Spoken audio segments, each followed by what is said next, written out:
Ubloo, Part 1. In a past life, I was a psychiatrist. Let me rephrase that. Before my life fell to pieces, I was a psychiatrist. And a damned good one, too. It's tough to really say what makes a psychiatrist good at what they do. But I started in my field early. Got great experience in my first few years in the business, and not before long, I almost had done more clients than I could handle. I'm not saying someone would walk into my office suicidal and do a complete 180 in one day, but my clients trusted me and felt that I genuinely helped them, so I came very highly recommended, and my rate was admittedly steep. That being said, I was used to a higher tier of patient. I'm not sure how the Jennings family found me, but I assume they were pointed in my direction from their previous psychiatrist, as sometimes the case. Sometimes someone walks through your door and you're incapable of helping her for whatever reason, so you may make some recommendations. One day I got a call from Miss Gloria Jennings, a very wealthy real estate owner, wanted me to work with her son, Andrew.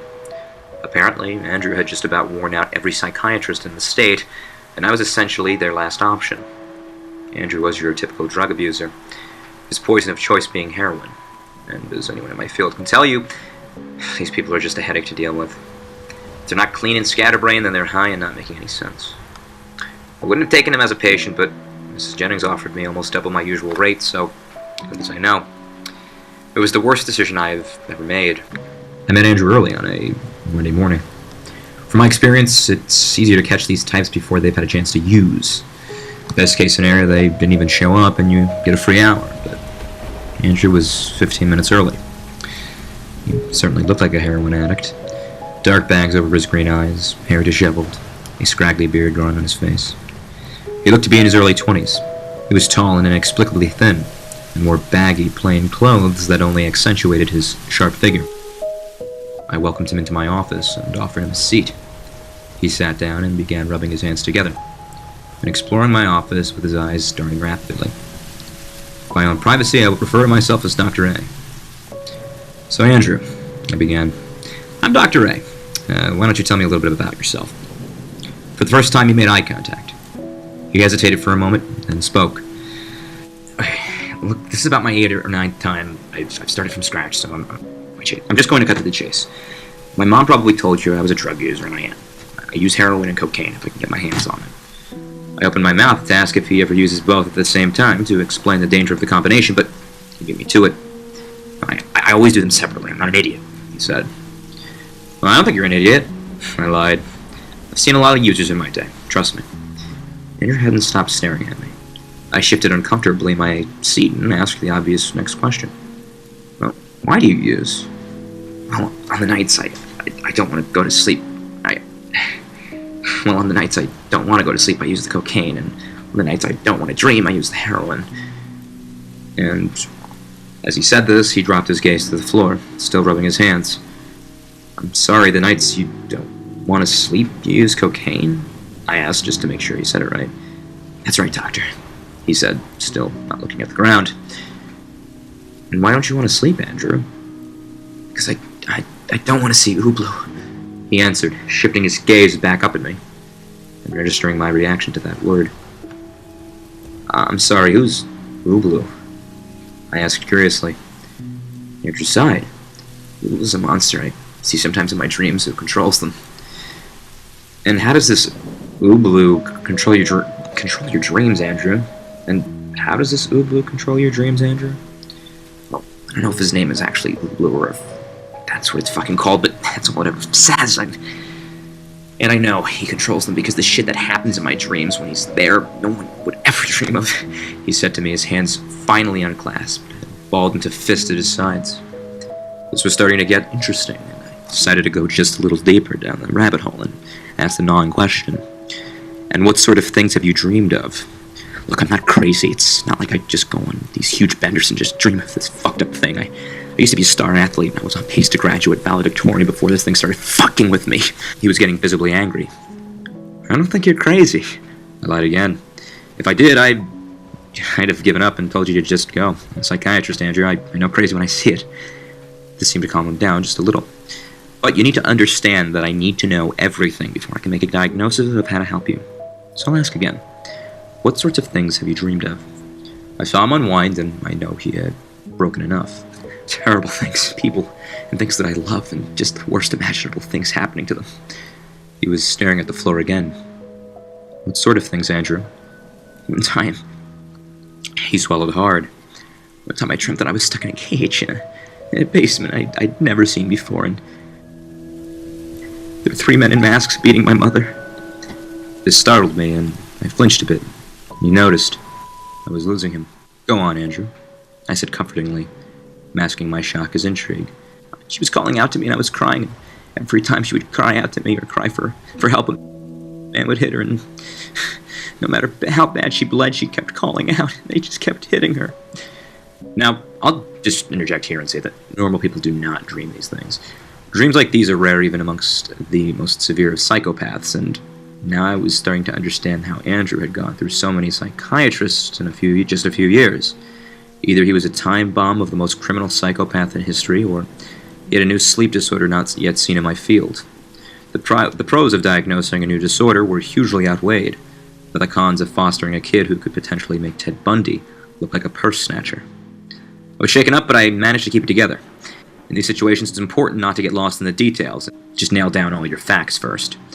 How do you know that Ubloo was behind the dream? I asked him. Because at the end of the dream, I always hear him make that horrible noise. Ubloo. He mimicked, high-pitched, like the sound of a small animal would make. And you always hear this noise? That's how you know he controlled your dream? I always hear him, but sometimes I see him too, but only for a second. Then I wake up. I see. Can you draw Ubloo for me, Andrew? I slid him a notepad and a pen. He looked confused at first. Probably because I was, well, at least to him, believing every word, but he grabbed the pad of paper and began scribbling. I looked down at my watch. 20 minutes have passed. Not bad. Then out the window.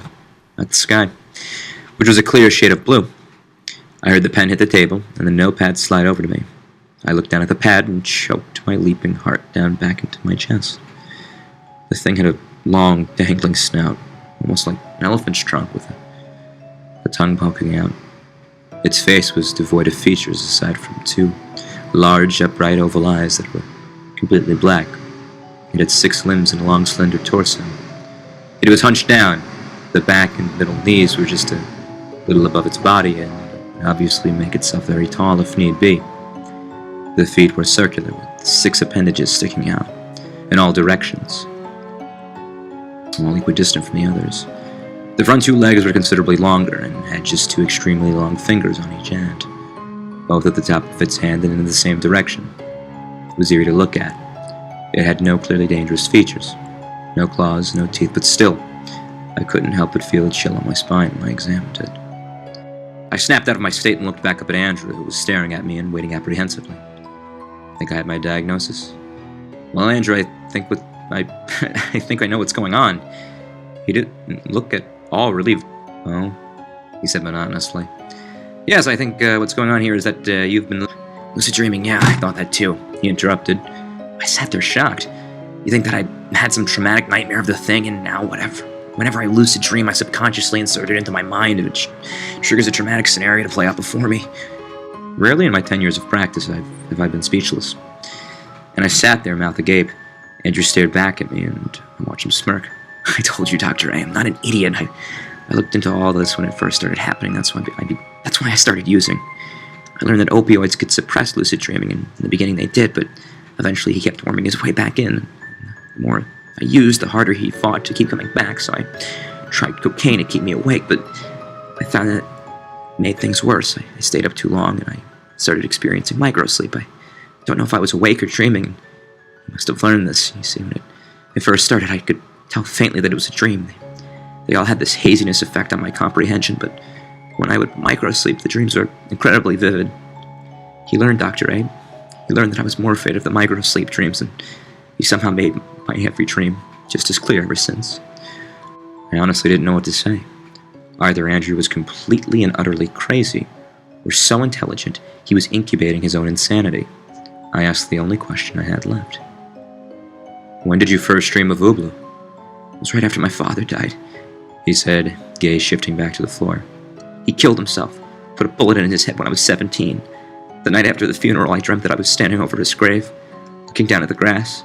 It was normal for a bit, but then I heard him screaming in the ground, screaming for help, asking me to dig him out. But I couldn't move. I was frozen. I stood there and listened to him banging on his coffin lid so hard that the ground was pulsing, and I heard him screaming in fear. But I just couldn't move, and then I heard it. Ubloo, and I woke up. I sat there at him for a long time, while his dismissal of lucid dreaming being a possibility is impressive. It's not uncommon for children to link a traumatic event to something imaginary to better comprehend what's happening. I was starting to gain some traction back. When was the first time you saw Ubloo? He hesitated for a half second, but then he began talking. One time I dreamt of my dog Buster. I was standing on this great big fence, and I was just a kid, so I couldn't climb it. Buster was on the other side of a busy freeway, just sitting there looking at me. Somehow I knew he was going to try to cross and come see me, and I knew he wouldn't make it. He ran into the freeway and got hit by a car instantly. I screamed and cried, but the car didn't stop, it just kept going. Buster was lying there broken and bleeding. I saw him try to get up, and he tried to crawl forward, and another car came speeding by and hit him again. It just kept happening. I kept watching him get hit and torn to shreds by these cars. They just never stopped. That was the first time I saw him. I heard him right in my ear. Ubloo. And then I turned to his face, and I turned and his face was an inch from mine. His huge black eyes staring right at me. And then I woke up. He was shaking now, and I could tell he was close to breaking down. I had to stop pushing him. All right, Andrew, I think this is a good place to stop today. I stood up, walked over to my desk, and got a prescription pad. Andrew sat there and blinked at me. You're gonna give me something to stop it. For now, I'm going to give you something to suppress your dreaming. Until I could diagnose where these dreams have been coming from, it's important that you get a good night of sleep. Help clear your thoughts. I'm helping you to help me help you. Get it? He blinked again. Yes, I get it, thank you. They have drugs to suppress dreaming? Well, technically, no. There's a new drug called cyproheptadine that is used in treatment of hay fever. But one of the side effects is a suppression of dreaming nightmares specifically, especially those induced by post-traumatic stress disorder. I kept writing the prescription in silence, and I could feel Andrew's eyes on me. But it's not from PTSD, it's from Ubloo. I know that, Andrew. It'll work just as well at keeping Ubloo out of your dreams as well. This got to him. He was overjoyed and sprung up from the couch. He kept thanking me and telling me that I was the best doctor he's ever seen, and he finally felt like he had a fighting chance. I couldn't help but smile at this, and I guess it's the reason why I stuck with this practice after so long. I walked him to the door and shook his hand. He looked at me straight in the eyes, smiling for the first time since I met him, and left my office. That was the last time I would see Andrew Jennings alive.